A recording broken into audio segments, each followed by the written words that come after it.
Ahora sí. Jóvenes, me había olvidado grabar una vez más.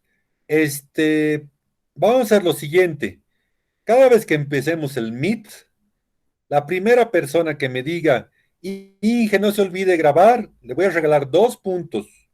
2 puntos en el primer parcial, ¿de acuerdo? Está bien, Inge. Es decir, Está bien. si, qué sé yo, si, si Pamela me Está bien, dice Inge. tres lunes seguidos, Inge no se olvide grabar, Inge no se olvide grabar, Inge no se olvide grabar, entonces ya tiene 6 puntos en su primer parcial, en el examen parcial, no en la nota parcial, en el examen parcial. Si se ha sacado 75 más 6, le pondría 81 puntos, ¿de acuerdo? A la persona que me indique. Si no, puta, es todo un show. Esta mañana igual me he olvidado y ahora me he olvidado y ya es importante porque hemos ido avanzando bastante. Mira, casi, casi 40, 50 minutos ya que me he olvidado grabar. Además es beneficioso para ustedes. Ya, repito, la adaptación más importante que tienen las plantas es la adaptación del suelo. ¿Por qué? Porque es el suelo que determina a nivel del planeta el tipo de plantas que van a desarrollarse en un determinado sector. Entonces, el suelo es primordial para el desarrollo de las plantas, para el desarrollo de un tipo de plantas.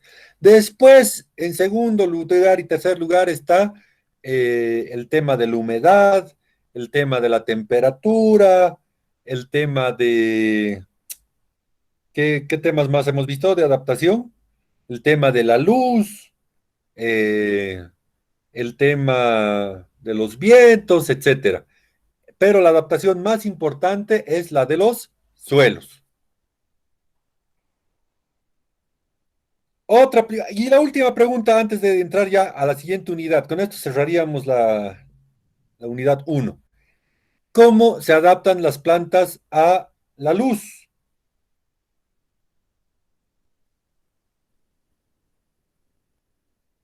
Araceli, ¿cómo se adaptan las plantas a la luz?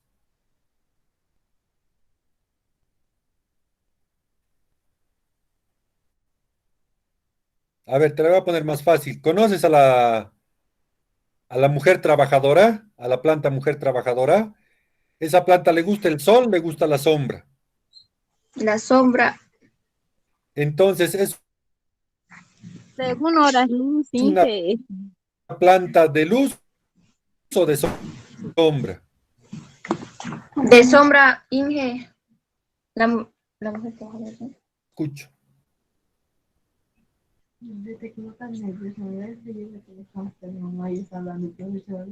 Inge. Mucha bola, se me ha separado.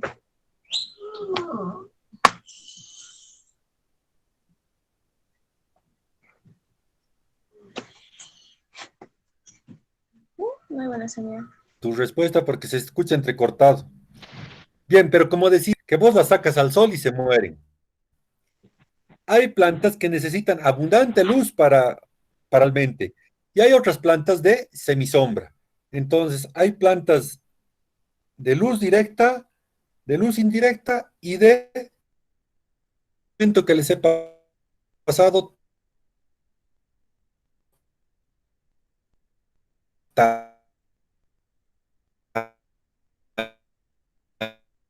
también está ahí todo eso. De adaptación, repasen antes el tipo de adaptación, etcétera. ¿De acuerdo? Bien, ahora, Inge, le estaba hablando de la adaptación ahora de las sí plantas a la pasamos luz. a un Las siguiente. plantas la luz es un factor abiótico muy importante para las plantas. Yo pienso que gracias a la luz, las plantas dependen de la energía solar.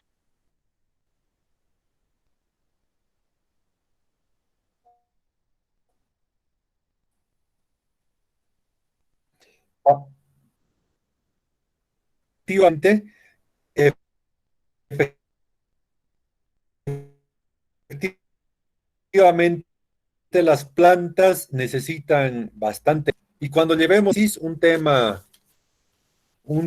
central es el tema de la luz y de la intensidad de la luz.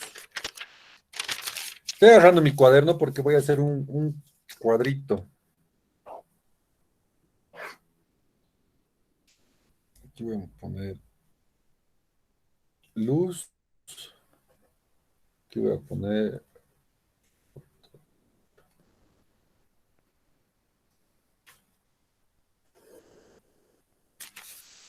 A ver, no sé si pueden ver. ¿Se ve? Es la relación de la luz con la fotosíntesis. Cuanto más luz tenga la planta, más fotosíntesis realiza. Entonces, hasta llegar a un cierto lugar donde se estabilice y puede ser que tenga un montón más de luz, pero la planta ya entra en una estabilización, no pasa de eso, ¿ya? Pero sí, como decía Pamela, cuanto más luz tienen a un determinado tipo de plantas, pues más fotosíntesis va a realizar. Pero hay plantas que no les gusta el sol directo, no les gusta el sol directo, sí luz, pero no el sol directo. Hay muchas plantas que hasta por sus características de las hojas se queman con el sol. O hay otras plantas que no les gusta el sol directo y no producen bien. Caso de algunas variedades de café. ¿Ve? Hay algunos cafés que no necesitan sombra y hay otros cafés que sí necesitan sombra. Entonces depende de la característica de cada planta. ¿De acuerdo?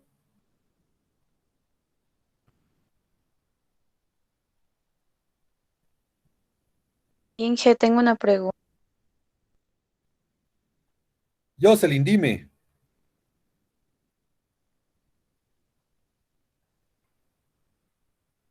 Justo cuando ha dicho Inge, tengo una pregunta, la Jocelyn se ha salido del grupo. Se ha debido cortar la señal. Sí, no está. Bien, se escucha entrecortado, me están diciendo. La verdad es que parece que es donde ustedes están, porque ahorita yo estoy con full señal de internet. Jocelyn ha vuelto. Has vuelto, Inge, Jocelyn. Sí, te Inge, se escuchamos escucha para tu pregunta. entrecortado, se escucha entrecortado, ¿no? Y la imagen de lo que está grabando usted está borrosa. No sé si es mi señal o es su señal. Puede ser que sea la señal tuya. De todas maneras, voy a cortar mi cámara para que mejore un poquito. Cuando sacas tu cámara, a veces mejora la calidad del audio. Eh, de todas In- maneras, en el caso de que no Inge, me puedan...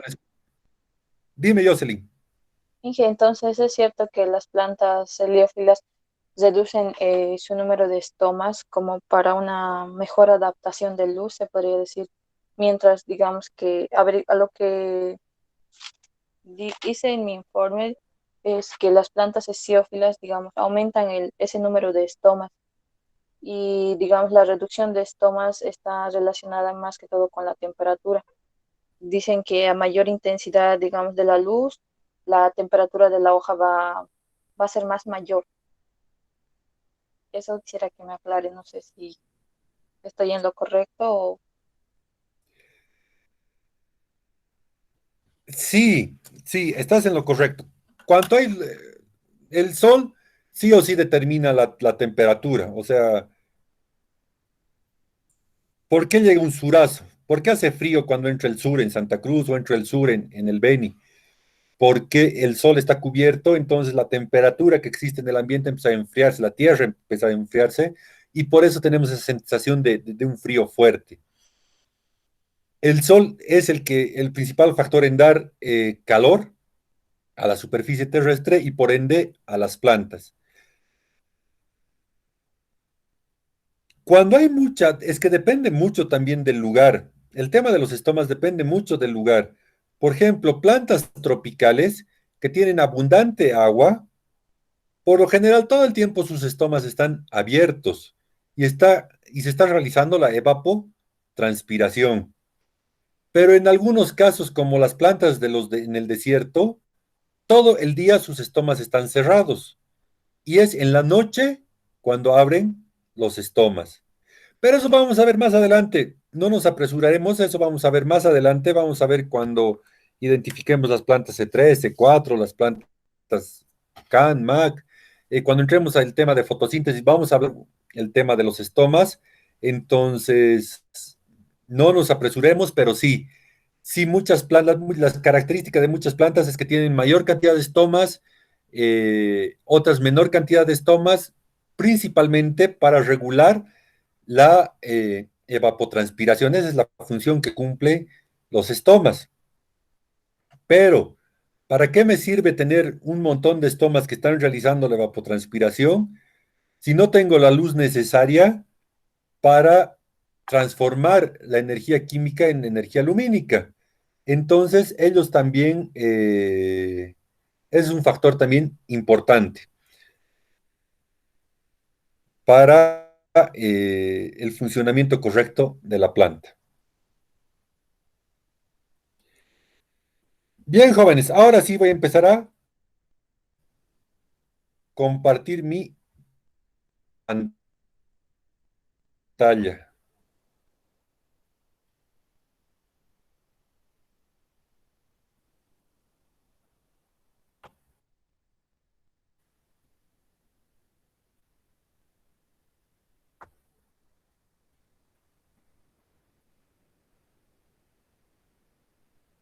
O algo, por favor, me escriben o al WhatsApp o en el audio. ¿Ven la pantalla? No, sí, sí, Inge. No, bueno, yo no veo. Sí, se ve. Ahora sí, ahora sí. Sí, unidad 2, relación hídrica de los vegetales, dice, ¿no ve? Sí, Inge. Me confirma. Ya, muy bien. Entonces, esta es la segunda unidad. Esta es la segunda unidad que vamos a avanzar. Es cómo se relacionan las plantas con el agua. ¿Qué función cumple el agua en las plantas? ¿Qué características tiene el agua para que pueda ser asimilable por las plantas? ¿Cómo las plantas toman agua? ¿Agarran un vaso de agua todas las mañanas y se lo echan al tallo para que puedan absorber? ¿O qué hacen las plantas? ¿Y qué ocurre dentro de las plantas para que el agua se distribuya en toda la superficie de las plantas? Imagínense un eucalipto, imagínense una castaña, los que conocen el beni, los que conocen pando, esos árboles tan grandes. ¿Cómo será que el agua llega desde el suelo hasta la última hoja de esos árboles? Entonces, todo eso vamos a ver en esta unidad, en este capítulo. ¿De acuerdo? ¿Se escucha bien nomás? Sí, Inge, está bien nomás por ahora. Ya, muy bien. Entonces, ¿cuál es nuestro objetivo desde nuestra unidad? El objetivo de esta unidad es comprender cómo se desplaza el agua por la planta desde el suelo hasta la atmósfera. No nos olvidemos, y lo que les he dicho en las primeras clases, no nos olvidemos que las plantas cambian el clima de toda la atmósfera con la evapotranspiración, refrescan al planeta, principalmente todo ese cordón de coníferas que tenemos en alrededor del Polo Norte, en todo el planeta. Entonces, todo ese grupo de pinos, por lo general son pinos, refrescan a todo el planeta cuando le llega la primavera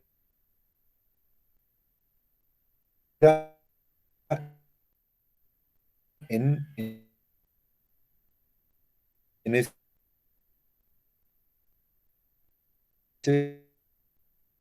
sector. ¿Han visto la? Les voy a pasar el link de YouTube para que puedan verlo. Ahí van a ver cómo lo que les estoy hablando de todo el proceso de las plantas.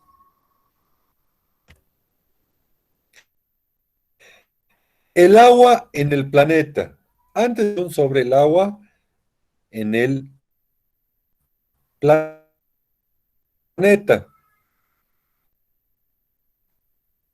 Miren, y un cuarto es perdón, 2 tercios del planeta es agua y un tercio es tierra. O sea, el planeta tiene más agua que tierra. Se estima que la cantidad de agua que hay en el planeta es de 1.300 trillones de litros. O sea, toneladas de agua tenemos.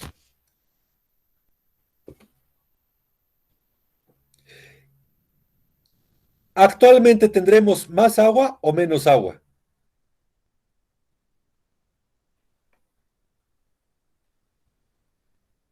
A ver, ¿qué dicen jóvenes? ¿Qué dicen? Actualmente menos agua. ¿Agua dulce o agua salada, Inge?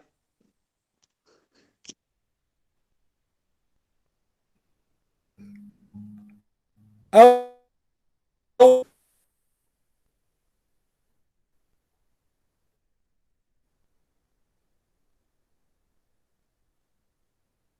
luz clara,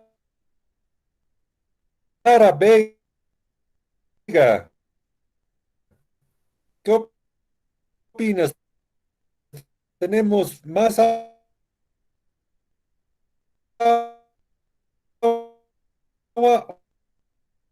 o menos agua?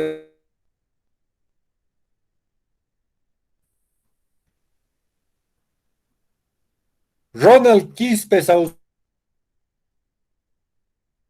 otro que ya ha puesto el play y se ha ido a hacer la siesta.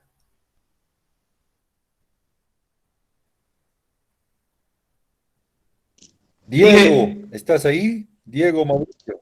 ¿Quién eres? Ronald, ahí está Ronald.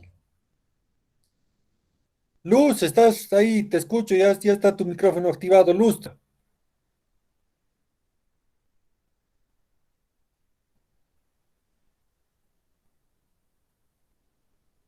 Luz. Inge, Ayrton, dime. Inge, en el planeta dice que hay un 97% de agua salada y un 3% que es agua dulce, ¿no? Claro, pero Un mi dato. pregunta es, ¿actualmente habrá más agua o menos agua en el planeta?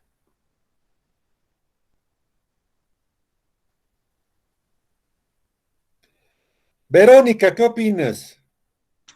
Eh, ¿Más agua, Inge?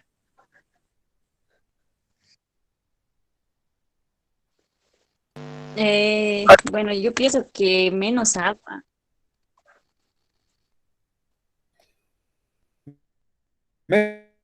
Menos, dice la In- Inge, Pamela. Te escucho. ahora con los cambios climáticos, ¿me escucha?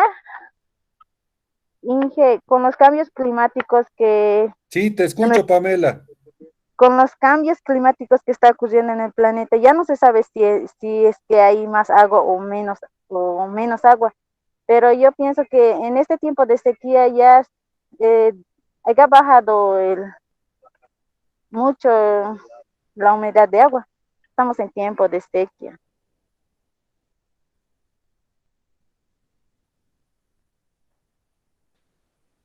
Es Ayrton, al cual le voy a poner sus puntos extras.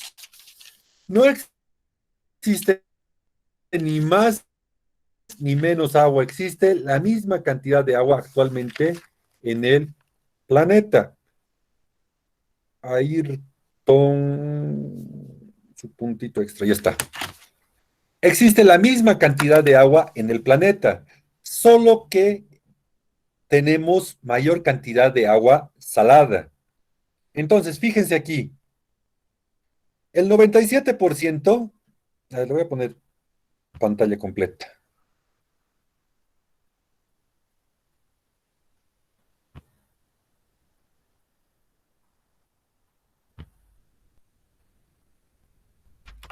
Fíjense aquí, el,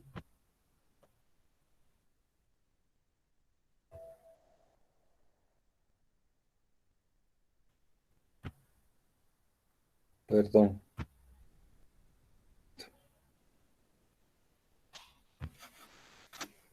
el 97%, el 97% es todos los océanos, todo el mar, los casquetes y los casquetes polares. De todo el agua que hay en el planeta, el 97% son los océanos y los casquetes polares. El 2,15% son los acuíferos, que es la verdadera reserva para el hombre. Una vez que se acaben estos acuíferos, chao, desaparecemos. Así sería. El 0,009% son los lagos, ¿ya? El 0,008% son los mares interiores. El 0,005% es la humedad del suelo. El 0,001% es la atmósfera. Y el 0,000, miren, 301% son los ríos. Entonces, imagínate qué cantidad de agua para que todos los ríos del mundo, todos los ríos, a ver, imagínense el río Beni, el río Mamoré, el río Madre de Dios, el Amazonas, el río Nilo, ese río famoso que hay en el África, el Serengeti, todos esos ríos gigantes, juntando todos los ríos del mundo, el río de la Plata, ¿no? Los océanos y los casquetes, o con los acuíferos, es gigantesca.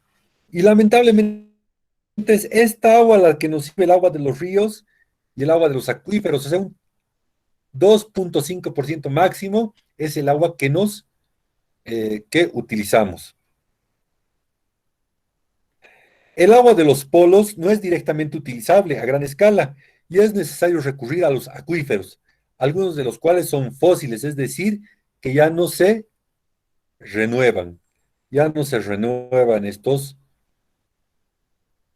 aguas fósiles. Por eso no es nomás hacer pozos. Muchos hacen pozos nomás y piensan y sacan agua, pero no saben qué tipo de agua están sacando.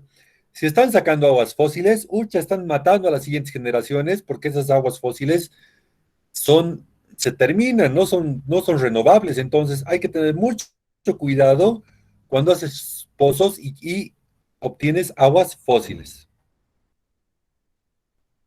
Aquí está un poquito el tema, ¿no? El 97%,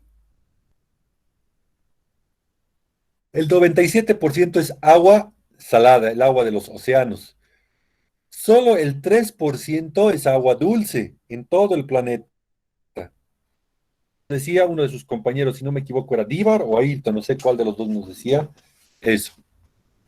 De este 3%, de este 3% de agua dulce que hay en el planeta, el 79% está en los casquetes de hielo y los glaciares, es decir, está en el polo norte, en el polo sur y en todas las cordilleras de las nieves eternas que llamamos, es el 79%.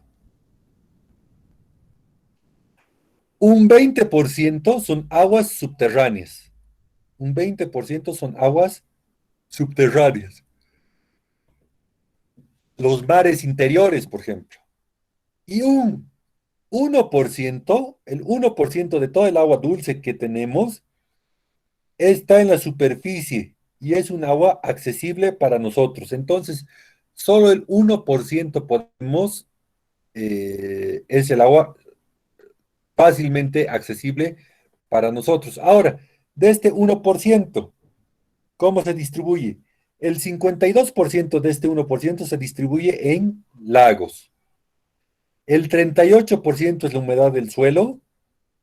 El 8% es vapor de agua en el atmosférico un 1% es ríos y el agua accesible en las plantas es otro 1%.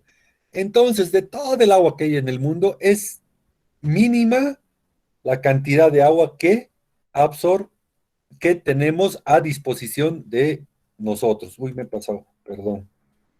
A disposición de nosotros. ¿Alguna consulta hasta aquí?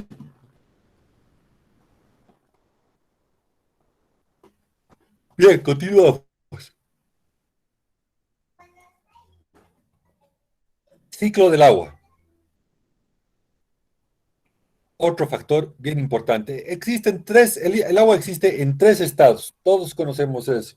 En estado sólido, líquido y gaseoso. Estado sólido, los casquetes polares, las montañas, los nevados en las montañas, todo eso está en estado sólido, es hielo. En estado líquido están los ríos, los mares, los acuíferos, etcétera, es estado líquido. Y estado gaseoso es las nubes, la niebla, la, el rocío que cae en la mañana, toda la niebla, toda la humedad, es estado gaseoso. El agua. ¿Cómo es el ciclo del agua? Bueno, el ciclo del agua que empieza con la evaporación del agua desde la superficie de los océanos. Luego viene la condensación, que es el aire humedecido que se enfría y el vapor se transforma en agua, donde ya empieza a pasar a la precipitación, donde el agua ya empieza a caer desde la atmósfera al suelo. Las gotas que se juntan forman una nube y luego caen. Si en la atmósfera hace mucho frío, puede nevar, o si existe una relación de aire frío que caliente, puede caer un granizo. Si estamos en un lugar cálido, pues solamente caerán gotas de lluvia. Una parte del agua puede llegar a la tierra y será aprovechada por los seres vivos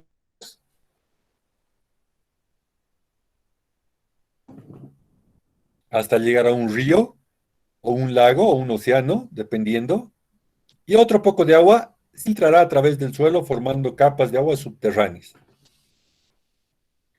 El agua volverá nuevamente a la atmósfera debido principalmente a la evaporación, y al operarse el agua deja atrás todos los elementos que la contaminan o hacen que no sea apta para beber. Es por eso que el agua de lluvia puedes beber directamente, no necesitas hacerla hervir, no necesitas filtrar, nada. ¿Por qué? Porque es un agua libre de cualquier elemento pesado, porque solo se evapora la molécula de H2O y en el suelo se quedan todos los elementos pesados. Hija, pero yo he escuchado hablar de una lluvia ácida, entonces, ¿a qué llamamos la lluvia ácida?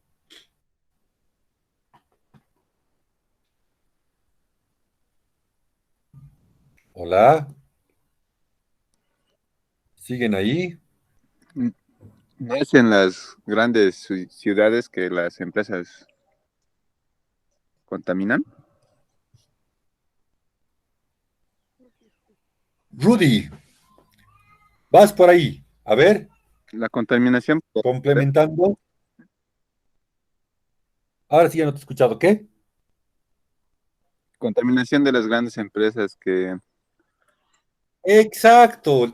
Debido a la contaminación de elementos al ambiente. Puede ser dióxido de carbono, pueden ser azufres y pueden ser otro tipo de contaminantes. La misma polución que generan los coches, las ciudades.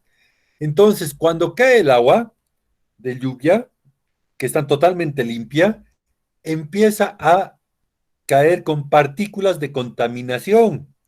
Es por eso que esa agua, o sea, es por eso que las primeras lluvias de la temporada no hay que consumirlas. ¿Por qué? Porque está limpiando toda la polución que está en el ambiente. Pero ya estamos en una época de lluvias donde llueve todas las semanas, entonces el agua que cae en un determinado época ya es totalmente limpia, libre de cualquier problema y es una agua totalmente bebible, se puede consumir directamente. no hay mucho problema de ese punto.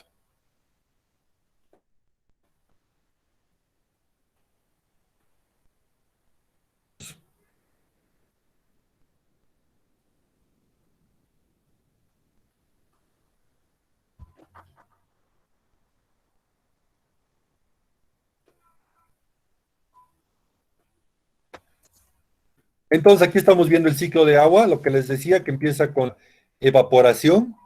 El ciclo empieza con la evaporación del agua de los océanos, la transpiración de las plantas, la evaporación incluso del suelo, va formando nubes, estas nubes se condensan y en lugares calientes pueden llegar a caer la lluvia y en lugares fríos puede caer nieve o si hay una mezcla de aire frío con aire caliente, que es por este sector, ocurren los granizos. Después de que caiga la lluvia, parte del agua se percola y o vuelve al océano o puede volverse agua subterránea, hacer corrientes subterráneas.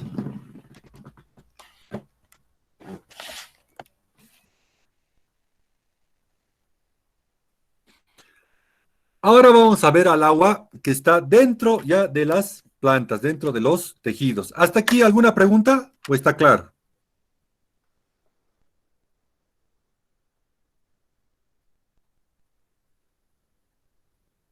¿Está claro, Inge? ¿Todo está claro? Dime, Inge, dime, te escucho. Inge, una pregunta. Dime, te escucho. Inge, entonces los ciclos del agua serían entonces evaporación, condensación y precipitación, ¿no ven? ¿Verdad? Sí, sí. La evaporación, donde va también la evapotranspiración, después se condensa y luego viene la precipitación, donde ocurre la escorrentía, donde ocurre la infiltración y se vuelve a realizar el ciclo. Eso lo van a llevar con más detenimiento en lo que es ecología.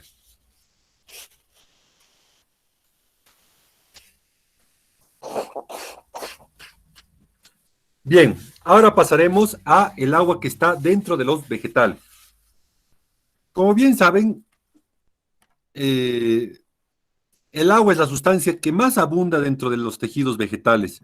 Más o menos, más o menos se estima que es entre un 80 y 90% de agua que está en los vegetales y que necesita el vegetal para su existencia. Entonces, debido a esto, las plantas absorben y mueven enormes cantidades de agua durante todo su ciclo de vida, ¿ya? Para mantener todas sus células hidratadas. Las plantas tienen que tener células hidratadas sí o sí. Si no, llegan a morir.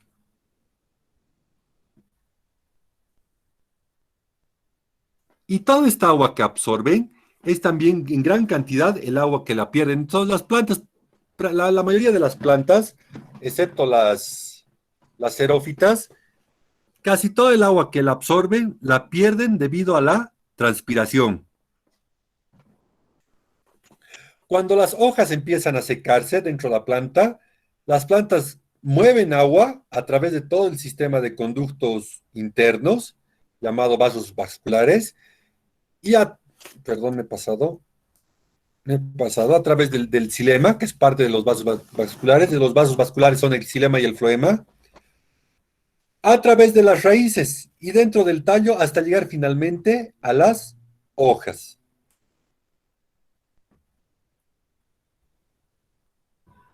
El xilema. ¿Cómo es el tejido cilemático? ¿Por qué es importante el xilema? Porque a través del xilema es que se absorbe todo el agua que absorbe la planta por las raíces pasa por el tejido cilemático.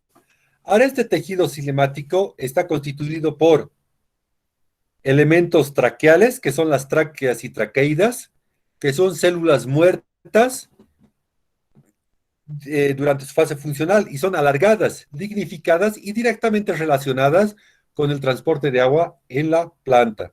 También tenemos las fibras cilemáticas.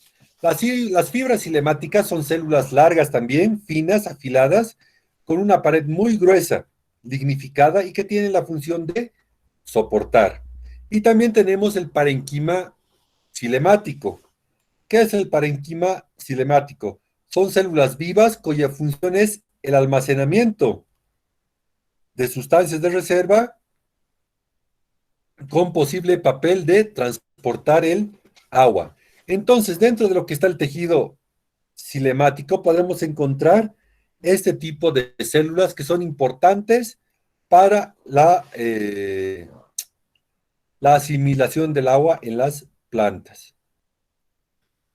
Entonces, aquí está mucho más fácil, mucho más explicado. Aquí vemos las traqueideas, que son células alargadas. Entonces, de esta forma es por donde va a pasar agua, dentro del vaso. Tenemos las tráqueas. Hay diferentes tipos de tráqueas, pero por lo general son así las tráqueas, también un poco de alargamiento a las células. Y estas tráqueas van formando lo que es el conducto donde pasa el agua. Aquí ya tenemos a todo el xilema. Todo el xilema es el conjunto de las tráqueas, traqueidas, etcétera. Entonces es el conjunto por donde ya se forma el vaso del xilema. Y aquí hay otro tipo de vasos, de un tubo leñoso en este caso. Entonces aquí podemos ver la lignina que se encuentra, son fotos de un microscopio electrónico en alta resolución, donde se puede ver aquí el conducto cinemático, que es como una tubería, donde pasa todo el agua que está en la planta.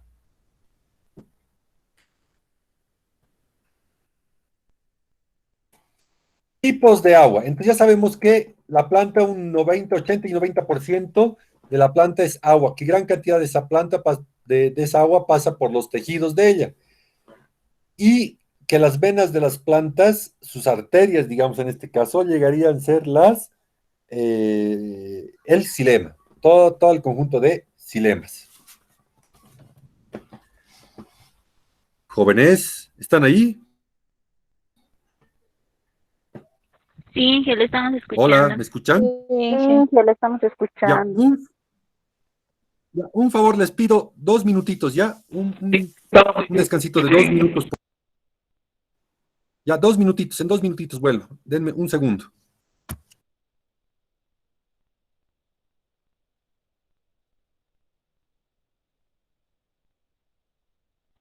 Está bien, Inger.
Ya, jóvenes, ya he vuelto. Tenía una llamada.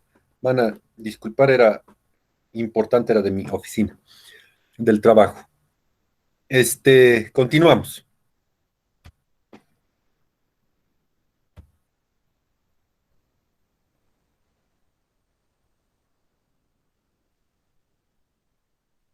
Ve en la pantalla, ¿no ve?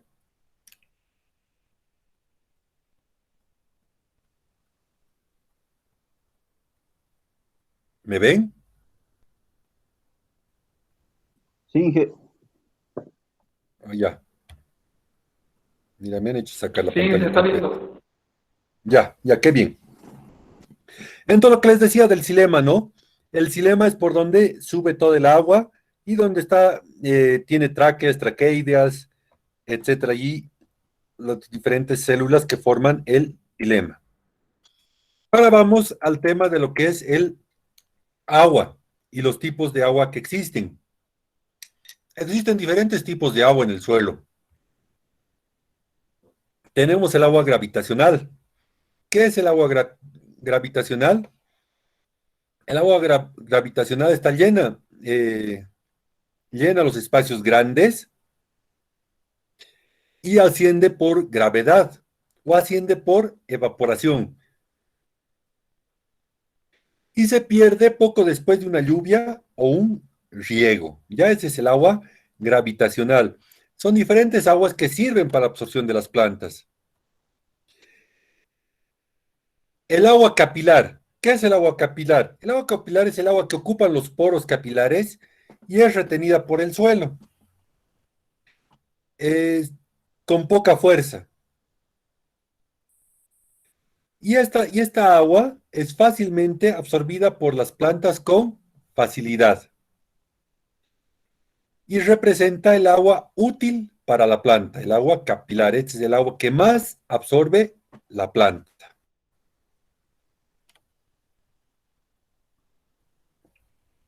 También tenemos el agua higroscópica. ¿Qué es el agua higroscópica? Está absorbida por los coloides del suelo y es retenida con fuerza considerable, por lo cual solo una pequeña fracción puede ser absorbida por las plantas. Por ejemplo, cuando lleven, por ejemplo, los lugares muy arcillosos, donde el agua retiene, donde la arcilla retiene gran cantidad de agua, esa agua es poco disponible para la planta por la cantidad de coloides que existen en el suelo. Y la capacidad de campo. Vamos a ver el tema de la capacidad del campo. ¿Cómo se mide estas constantes? Es el porcentaje de humedad que queda en el suelo después de haber sido drenado. Entonces, después de un suelo que ha sido regado o ha sido drenado, ¿qué cantidad de agua se queda en el suelo? Esa es la capacidad de campo. Y hay otro factor, el segundo factor para medir es el coeficiente de marchitez. ¿Qué es el coeficiente de marchitez? Es el porcentaje de agua en peso que tiene un suelo cuando las plantas que en él viven llegan a marchitez permanente. Esta constante se llama también punto de marchitez permanente. Cuando ya se llega al punto de marchitez permanente o PMP, quiere decir que la planta ya no puede recuperar de la marchitez y muere. Punto de marchitez permanente. ¿Qué es el punto de marchitez permanente? Lo que les decía, es el punto de humedad mínima en la cual una planta no puede seguir extrayendo agua del suelo y no puede recuperarse de la pérdida hídrica, aunque la humedad ambiental sea saturada. No importa que haya cualquier cantidad, estemos a 100% de humedad relativa, pero si no hay agua en el suelo, la planta llega a morir, deja de absorber el agua y llega a morir. Y aquí tenemos un gráfico para que nos demuestra el punto de marchitez permanente. Aquí vemos una planta que está saturada una planta saturada en el agua, con el suelo anegado, se podría decir. Aquí estamos en una planta que tiene un drenaje, el agua gravitacional está drenando, es agua utilizable, perdón, es agua inutilizable. Aquí está en capacidad de campo la planta, toda esta parte es agua utilizable, es agua utilizable. Aquí en la planta tiene agua que es fácilmente disponible, fácilmente disponible. Ahí está en proceso de evaporación. Aquí el agua es fácilmente, aquí el agua es disponible nomás, no es fácilmente, solo es agua disponible, que también está en proceso de evaporación. Aquí ya existe un punto de marchitez, aquí existe un punto de marchitez, donde ya empieza un decaimiento del agua, ya no está asimilando agua.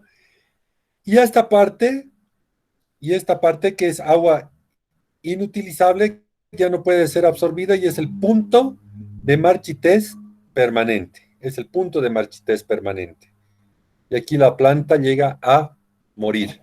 Entonces, de este punto a este punto es donde el agua está desde la capacidad de campo hasta el punto empezando el punto de marchitez, es donde puede absorber agua la planta. Estos son todos los parámetros para llegar desde un suelo saturado hasta el punto de marchitez permanente.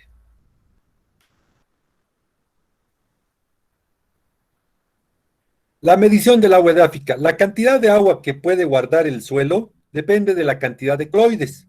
Cuanto más arcilla y más materia posea, y más materia orgánica posea, mayor cantidad de agua retendrá contra la evaporación, gravedad, pero también contra la fuerza de absorción de la planta. Principalmente lo que les decía, si un suelo tiene mucha arcilla, por más de que el suelo esté lleno de agua, no puede absorber por la cantidad de coloides.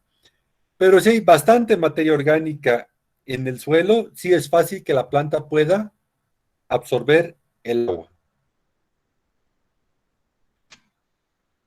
Y aquí podemos ver la absorción del agua por la raíz, ¿no? Entonces el agua está siendo absorbida, absorbe la raíz, el agua, sube a través del xilema y se distribuye a todo el árbol, a toda la planta, por sus hojas y después ocurre la evapotranspiración. Es la transpiración en general, ¿no?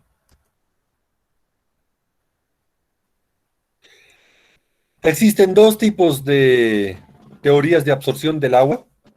Una absorción es pasiva, es decir, a través de de ósmosis, que es una forma en que las plantas pueden obtener agua en favor de una gradiente de concentración sin un gasto de energía. Y otra es la absorción activa. ¿Qué es la absorción activa? La absorción sucede contra el gradiente de concentración, lo que significa que las raíces requieren de un gasto de energía metabólica para mover el agua desde el suelo hasta las raíces.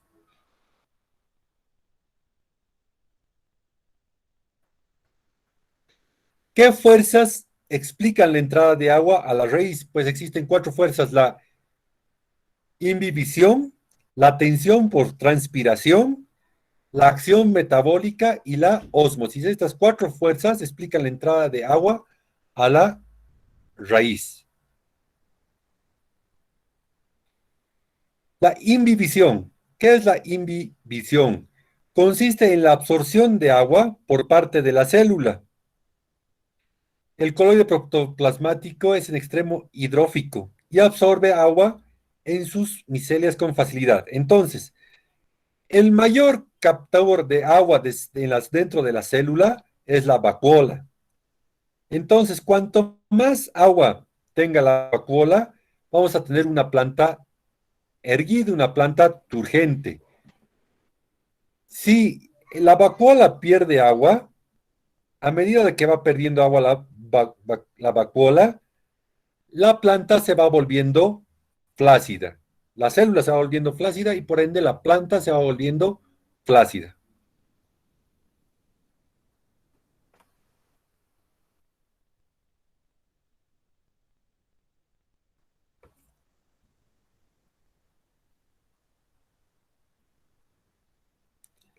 ¿Cuándo cesa la inhibición o cuándo termina la inhibición? Cesa cuando el incremento del peso llega hasta un 40 y 60% con respecto al peso inicial.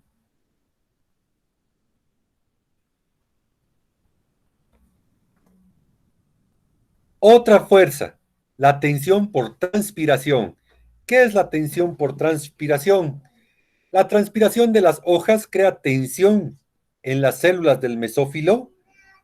A causa de esta tensión, el agua resulta literalmente jalada, es decir, se jala el agua desde arriba, desde las raíces hasta las hojas, y ayudada por la cohesión, por la teoría de la cohesión y adhesión. Este mecanismo de flujo de agua funciona por el potencial hídrico y las reglas de simple difusión. Jóvenes, para esta noche, hasta esta noche, hasta las 11:59, quiero que investiguen la teoría de cohesión y adhesión y todo sobre potencial hídrico. ¿De acuerdo?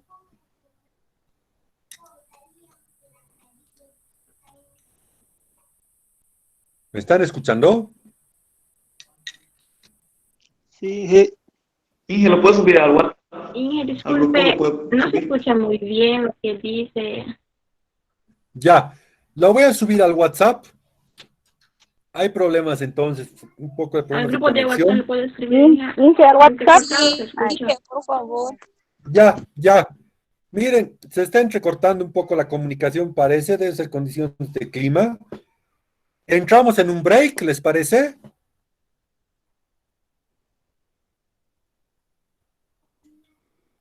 Sí, Inge, sería.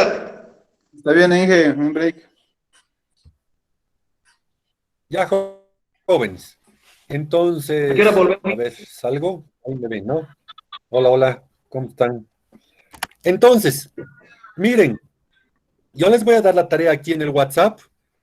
Entraremos una pausa y de una media horita y después directamente todo vamos a trabajar mediante el WhatsApp, por favor. ¿Les parece? Sí, está Está bien. bien, Inge.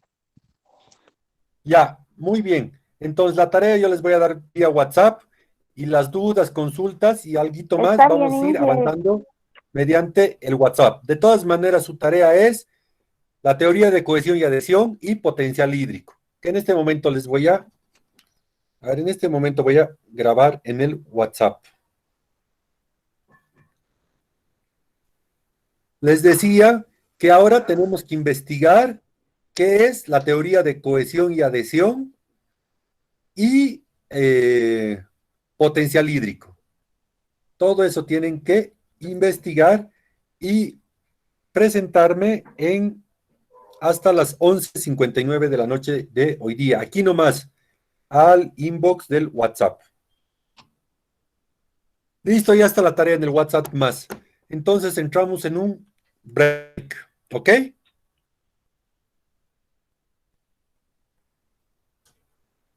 Está bien, Inge. Inge, Hola. y ¿Qué, Dime, Inge? dime, Vero. será que la diapositiva nos puedes Ok, Inge, está bien. pasar? Ya, eso más ahorita. Eso más les voy a pasar ahorita. La diapositiva también es parte de lo que vamos a avanzar la siguiente semana. Entonces, eso más les voy a pasar toda la diapositiva, ¿de acuerdo? Está bien, Inge.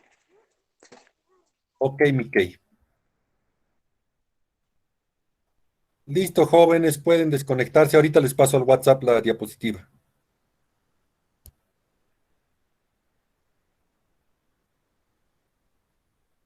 Inge, y la diapositiva del tema 1. Ya, hasta la noche te paso esa.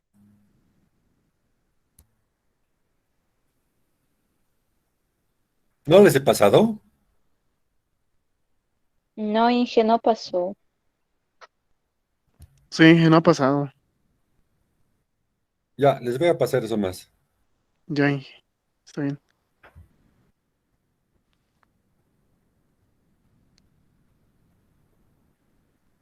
Hasta luego, Inge. Chao, muchachos, chao. Le estoy transformando aquí en mi máquina para pasarles al grupo. Ah, ya, ingeniero, está bien, hasta luego. Chao, chao.